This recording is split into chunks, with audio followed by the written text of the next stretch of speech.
Right, spring has sprung. Woodlands winners, we are back, and one of the most important seasons for the breeders in Australia and in New Zealand is here upon us. Hughesy, hello. Morning, Cobber. Spring is here, mate. 2nd of September. Outstanding. Yeah, it is indeed. And Cam Grant, and well, you got the heavy jacket on. It does look a little bit warmer, a bit of daylight shining through the window, so it doesn't look as cold, my friend. No, look, it's actually quite warm today. I don't really need the jacket, but it is nice out there. Yeah, spring weather, we're back. Out and about, having a few cups of coffee and that with influential people, mate. You got everything going on. You have. You got it all happening, which is good. We need it. We need it. We need you to be pressing the flesh, mate.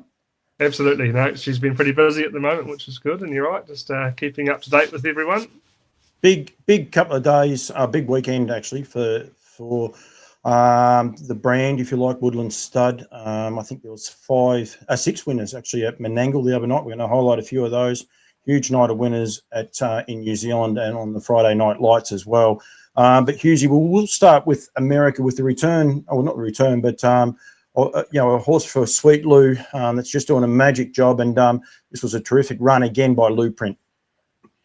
Yeah, look, fresh up Blueprint after a little bit of a break there through the North American summer after a little bit of a setback, but flushed out into the size stake at the Meadows on the weekend, and too brilliant in his division of the $60,000 Pennsylvania size stake. 149 win, fresh up after that break, and onward to the final for him. And many know and believe that he's probably the best 3-year-old in North America based on his North American Cup win. He was the USA 2-year-old of the year last year. Great to have him back, and I reckon him a fresh Lou Print at the back end of the season might point towards some serious domination. Go back and watch the replay of that race, and the commentator, you can actually get great footage afterwards, and they talk through it. They expected him to blast off the arm. I mean, he sat first over. He went to the front just prior to when I kicked that video in, and a 53 half, 49 3 mile, and will only improve on it. And the commentators were a bit surprised. They thought he might have just gone to the front and got away with an easy run, but no, that wasn't the case at all. So magic to have horses like him back on the world stage and getting the brand out there. Cameron, we'll flick to you, my friend. And we're going to go with we promoted Down by the Seaside last week. He's such an easy horse to promote, and there was heaps of horses we could have picked from this week. But Jamal, 4 from 4. What a horse this bloke's turning out to be for Stephen Reid.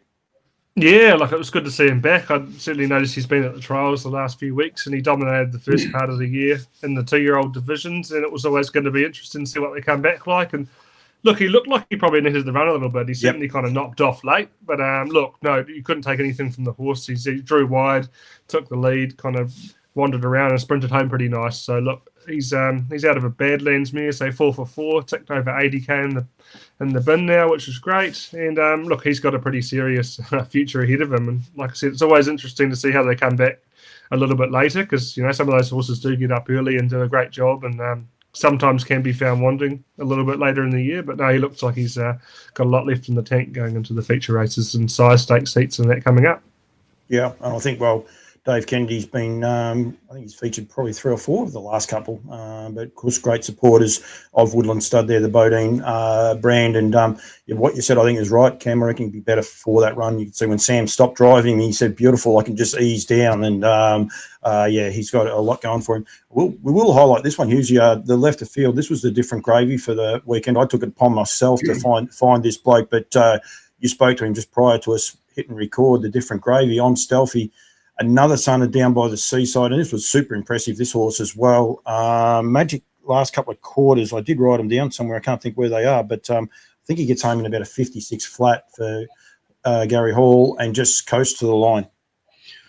Yeah, Gary Hall, junior and senior building quite a relationship with the stallion Down by the Seaside. This is him fresh up yesterday at Pinjarra, and very dominant win. Big, strong going son of Down by the Seaside out of a Jeremy's Jet mare, who has been an absolute boon at start as a broodmare sire, Jeremy's Jet. So anyone that's holding a Jeremy's Jet mare is holding onto a little bit of gold. But another 2-year-old winner for Seaside, the most 2-year-old winners down under so far this season in Australia and New Zealand. He just keeps marching on.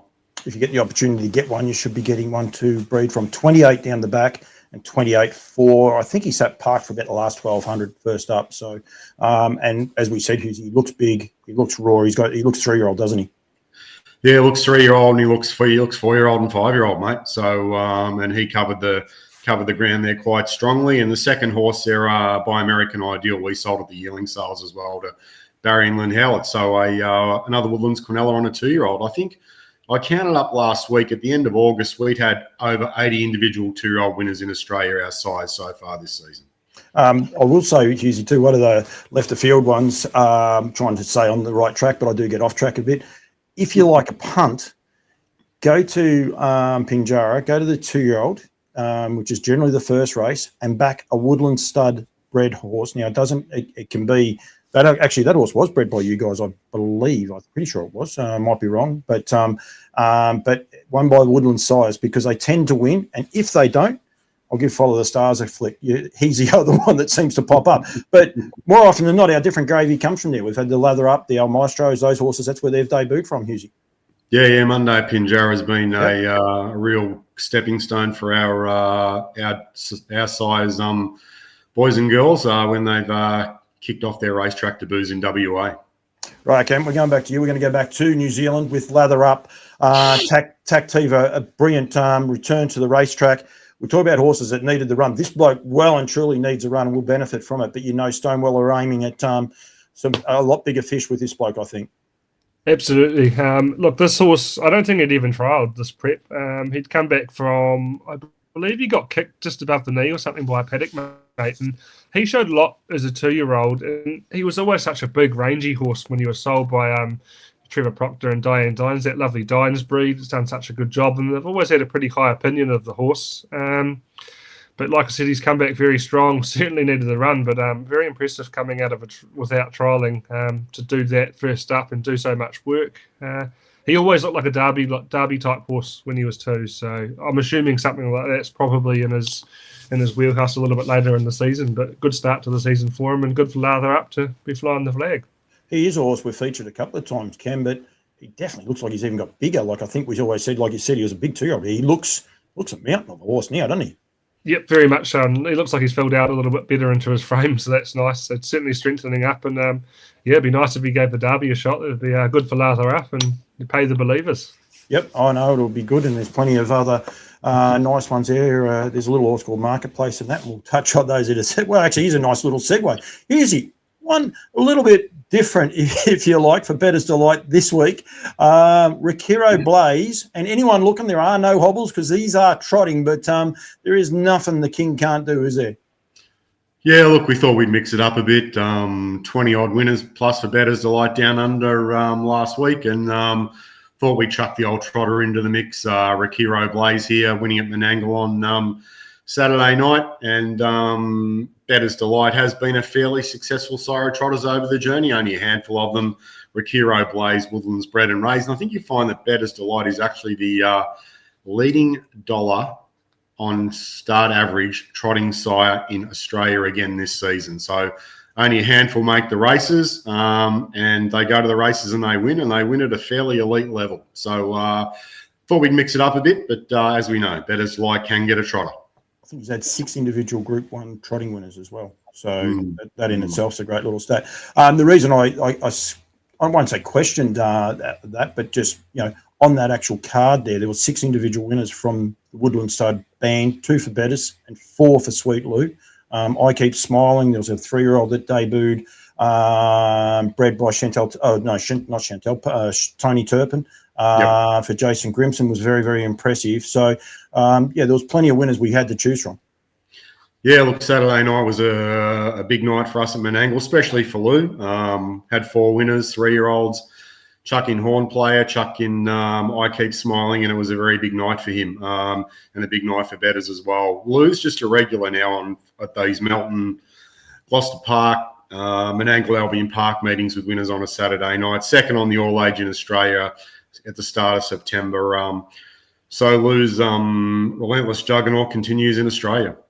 This is one of the posts put out by Woodlands each week. It's not your lucky lotto numbers. This is the amount of winners that they have, and you can see there the numbers with each of the stallions, and you can correlate that. But 14 of these winners, this is only for last week, 14 were raised at Woodlands. Twice, 4 wins for Sweet Lou. So Sweet Lou on 2 occasions on the one card. 6 winners twice for Woodlands size. I think one of those was Addington. I think it was Addington and Menangle, actually, were the 2 tracks, and then 5 winners twice as well.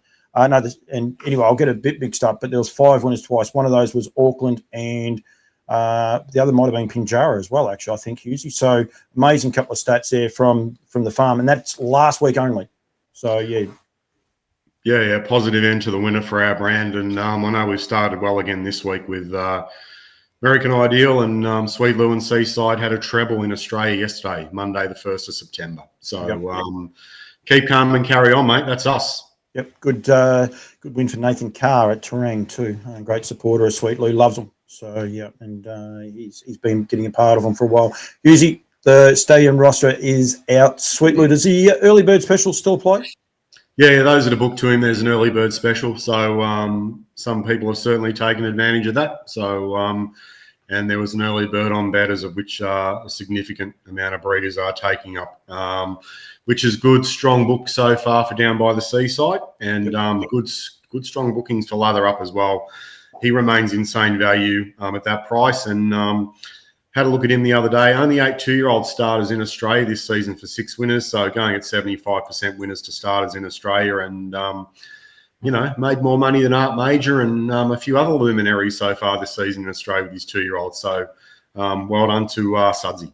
Yep, and he's a beautiful horse as well. So I encourage any of the Kiwis, if you're on the North Island, go and have a look at him, and you'll send your mare straight to him. Cam, the stallion roster is there for New Zealand. One little definitely additive with American Ideal, and you said there you've had a few people take it up, and very competitive market these days. I think what the Kiwis, if you're a breeder, be aware the Aussies can't get any more American Ideals, so send them to the sales. You've got a huge opportunity there to get some overseas investment, if you like. Yeah, very much so. Like I said, it's nice that we've got a little bit of semen left for American Ideal, and a few people are taking it up, which is great. And your bookings are ticking along pretty steadily, which is nice. I suppose coming into next Monday, it's our first shipping day, so with a few mares have been served on farm in New Zealand yesterday and today, which is great. So things are kind of all go, and which is great. Looking forward to the season, and I'm sure it's going to be a pretty good one for Woodlands, and just from the amount of winners we're producing, and you couldn't look elsewhere, I don't think. No, definitely not. Boys, well done. Husey, you did the Riverina the other day. I believe Tassie's on the cards shortly. Yeah, very successful trip to Bathurst and the Riverina last week, and Young. Shout out to both the Bathurst and the Wagga clubs for looking after me on Wednesday and Friday. They do a great job. To Brendan Meckliffe at Bathurst and to Laura Dybert at Wagga, thank you to them. We'll be on the plane to Tassie on Wednesday, so getting around all our northern farms up there, catch up with a few of your mates as well, and I might get by Brookie's place and get into some of that seafood, mate. I might post some photos for you. So, looking forward to that trip. There's a private little chat group, and there's some truth to the rumour that Husey may have won the meat tray, but didn't get to enjoy it. The mayor of Wagga was able to enjoy that, which is quite ironic considering his occupation, but he gets to enjoy that. Saturday, Friday night fun at the Palm and Pawn Hotel. That's Pawn, Pawn, in North Wagga. Had a bit of luck with the meat tray, so obviously couldn't take it home. So, Wagga's finest butcher got to put that in his fridge. So that was the rent money anyway for the last day there. So, yeah. It's quite one of the more ironic names of the shops, I must say. That when you stop and think about it, it's a legit name, but when you stop and think about it, it is dangerous. And Cam, you'll be getting out and about, having some more coffees, I would imagine, with anyone that wants. They just give you a call and you sit down and have a cup of coffee with them. Yep, absolutely. Like I said, getting around, catching up with anyone, especially around kind of Canterbury at this time of year, just easing up into it, which is good. So, no, anyone always there for a coffee for sure. What about the Pin Seeker boys? Have you had that game of golf yet? No, we haven't had it yet, but we need to have a crack, don't we? They talk the big talk, those boys. We'll throw a little barb out. We'll see if they watch. Don't worry about that. And better wait for Campbell's comments to come over, and you can do a bit of footage. I'll do footage. I won't be playing. Not what I hear about you. And if he reckons he can beat you, I'm like, well, I don't think I need to be a part of this game. That's for sure. I'm sure you can drive the golf cart. You'd be right. I'll pass that test. Yes, definitely. Right, boys. Thank you very much. Get in touch with the team at woodlandstud.co.nz, woodlandstud.co.nz, or the boys. The phone numbers are there. You'll be able to get in touch with them easy enough too. So they're both at the bottom of both of these. Use his phone number and email are there, mark at woodlandstud.co.nz. And Cam's is there as well with Cameron at woodlandstud.co.nz as well. So make sure you get in touch with the team that way. Or touch base with the farm directly. Boys, another big week for the Woodlands, and we look forward to being back next week. Husey, we'll get some updates from the guys in Tassie as well. So thank you very much, guys. Thanks, Colbert. Thank you. Kensington Mike, second quarter, wasn't a whole lot faster than the first. 31.8 half and 63.8. Everything looking good so far for Jumel. Coming off the back at the 500, a length in front, Zeus Lightning. In the trail, Franco Lennon stumbling in next. He just dropped the bit of touch. Following it, Son of a Mystery on the outside of Get Seaside Lucky. Then Kensington Mike, third quarter, 28.2. Jumel opens up. 2 lengths to Zeus Lightning. Franco Lennon, then stumbling in, Son of a Mystery wider, but it's Jumel at the 125, 3 or 4 lengths in front. Away he goes from Zeus Lightning, stumbling and running a bold race on the outside, but it's Jumel. 4 starts, 4 wins, and Jumel takes it out. Fifth, and the trailer is Sweet Parlay. They head to the 3/4. It's Blueprint with the lead, but odds on Outliers running them over in second. Railroad Station is third. Fourth is Wedlock Blue Chip. They're over to the 3/4. Blueprint there in 1, 22 and 4. How about a 26 and 3 third quarter? Blueprint with the lead, but he can't shake odds on Outliers, staying with him. Railroad Station is third. Wedlock Blue Chip fourth. Top of the stretch, they turn for home. It's Blueprint with the lead. Odds on Outlier comes to the outside, a challenge. Racing third is Railroad Station, but through the stretch, Blueprint is in command. It's going to be Blueprint in front. Mile 1:49 and 3. Blaze, he's a hammer's about to come off its back. Malibu puts in a dash. Affair de Covers beaten. Sheetweb Weaver just got lost in a bit of traffic there, and Speedy Lover got past it. Oh, he's a hammer made a gallop, and Recaro Blazes well clear. Jungleizers running home resolutely with Malibu. There's no Sheetweb Weaver, but the pilot halfway down the running is Recaro Blaze. Oh, it loves standing start races. This bloke goes home to win it. Oh, her. She goes home to win it and beat the 600 metres, a length in front, Delightful Pig. Stylish Luster travels nicely behind the pace. Fourth, the outside, Riptide from Burnham Girl. Sugar Babe, those out the back are going to have to get a wriggle on and do it quick smart as well. Berrettini next, and Don't Tell the Boys hits the remainder. 400 metres to go. Action up front, Tactiva a neck in front. Third quarter was 29.7. Shaken up, Delightful Pig, then Stylish Luster. Riptide up 3 wide, and I don't like anything else. Tactiva a length in front, Delightful Pig. Stylish Luster, Burnham Gill got the gap, but he just gave him a little wiggle. Tim Williams, Tactiva, he shot 2 or 3 lengths in front. Berrettini runs on wider, and then came Riptide, but it's all Tactiva. Wins it hood on untouched. Berrettini second, third Riptide. Spirit Down Under.